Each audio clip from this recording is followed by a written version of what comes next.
Les cadres en carbone Merida sont fabriqués par des spécialistes dotés de dizaines d'années d'expérience dans le domaine des matériaux composites. Dans le centre de R&D de Merida en Allemagne, designers et ingénieurs peaufinent chaque cadre dans les moindres détails. Tous les matériaux utilisés lors de la fabrication sont fournis par les principaux producteurs de fibres en carbone, Toho, Toray et Fibres Mitsubishi. Lors du processus thermo-adhésif, les fibres sont plongées dans de la résine époxy liquide pour solidifier la structure et assurer un bon alignement. Le matériau de base ainsi obtenu est appelé pré-imprégné, prepreg en anglais. Outre le pré-imprégné unidirectionnel, d'autres options d'angle permettent de répondre à des besoins particuliers. Le pré-imprégné est produit en interne pour maintenir la fraîcheur du matériau. Il est toujours découpé et traité dans un délai maximum d'1 semaine avant que la résine époxy ne durcisse à température ambiante. On a du mal à se figurer le nombre de pièces nécessaires. Un cadre haut de gamme comme le nouveau Sculptura est composé de près de 400 pièces en fibre de carbone qui doivent être découpées et placées dans la bonne position et le bon angle. Le pré-imprégné est enroulé manuellement autour des mandrins avant d'être fixé au cours d'une cuisson à haute pression. Les moules positifs fabriqués avec de la mousse EPS garantissent une extrême précision de la taille des tubes et des surfaces internes lisses, ainsi que des noyaux de moules en silicone et polyuréthane pour les joints du cadre.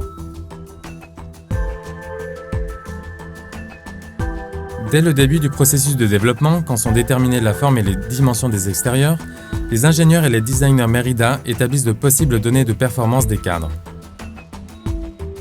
Les énormes moules négatifs sont en acier solide et chaque moitié pèse de plus de 400 kg.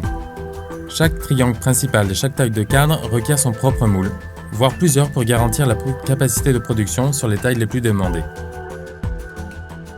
Le moule est chauffé dans le four et le cadre est rempli d'air sous haute pression. Cela comprime la couche de fibres, élimine l'excès d'épox à travers les trous de drainage et condense le matériau composite. Après durcissement du pré-imprégné, le moule est ouvert et le cadre retiré. Commence alors une étape délicate, le traitement de la surface.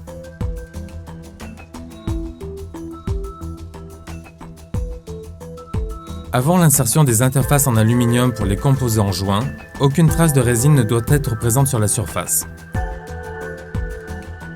Un traitement CNC précis est apporté à tous les joints. Seule une précision maximale peut garantir la cohésion de tous les composants du cadre.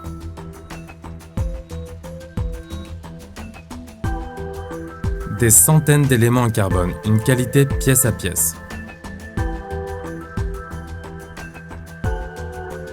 Contrôle qualité. L'ensemble des tolérances pertinentes sont testées et consignées avec soin. Ainsi, chaque cadre a son propre profil, recueillant toutes les informations.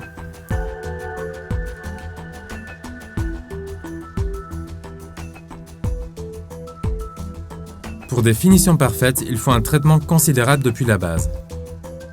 La peinture du cadre en carbone Merida constitue une étape très élaborée et lente. Pour les travaux à 2 couleurs, il faut jusqu'à 3 heures pour le masquage, l'application des différentes couches, le travail graphique et le vernis final.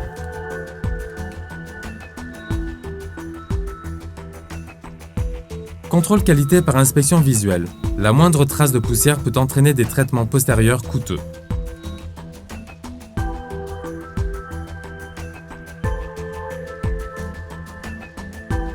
Le véritable potentiel du cadre se manifeste lors du test de rigidité du tube de direction. Une grande rigidité à cet endroit apporte une stabilité à grande vitesse et un freinage précis, un objectif inconditionnel pour les cadres en carbone Merida. Le test d'impact de la fourche simule un choc ou un coup contre un obstacle. Nos bancs d'essai sophistiqués simulent la fatigue provoquée sur le cadre en carbone Merida par les forces d'entraînement. Grâce aux soins apportés à la fabrication et aux avantages du matériau, nos cadres en carbone ont une durée de vie bien plus longue que les options en aluminium.